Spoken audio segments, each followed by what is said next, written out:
pense que le FIFO, nous, on n'arrête pas de le dire depuis le début.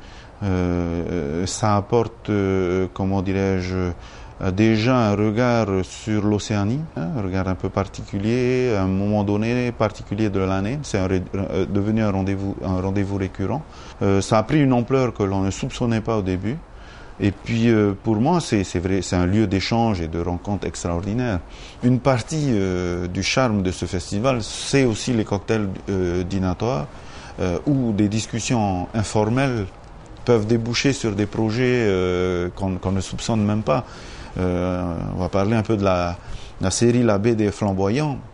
C'est ici que c'est lors du FIFO, lors d'une soirée, d'un cocktail, que les choses ont commencé à se mettre en place, à être discutées.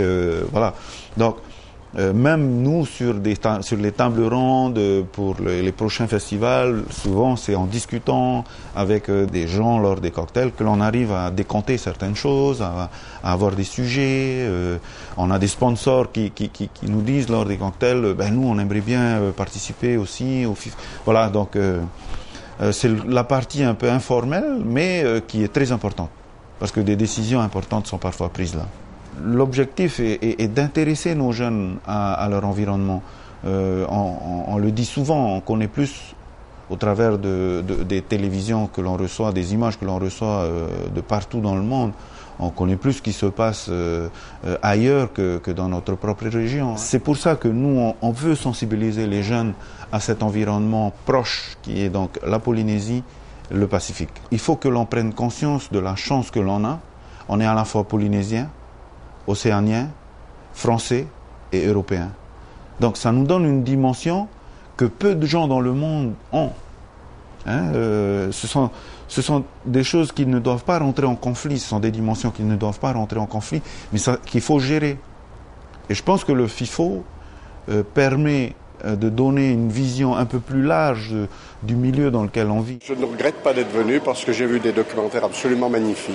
C'est hyper important pour les professionnels parce que justement, on a accès à des professionnels qui viennent de l'étranger et qui en savent 10 fois plus que nous sur tous les problèmes de l'audiovisuel. C'est toujours fantastique, quoi. C'est une grande joie, un grand plaisir. Des films qui sont passionnants et puis surtout qui montrent qu'il y a une vraie place pour le film documentaire océanien. L'âme du FIFO est toujours la même.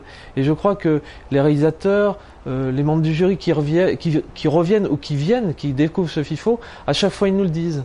J'ai encore vu des réalisateurs qui me l'ont dit tout à l'heure.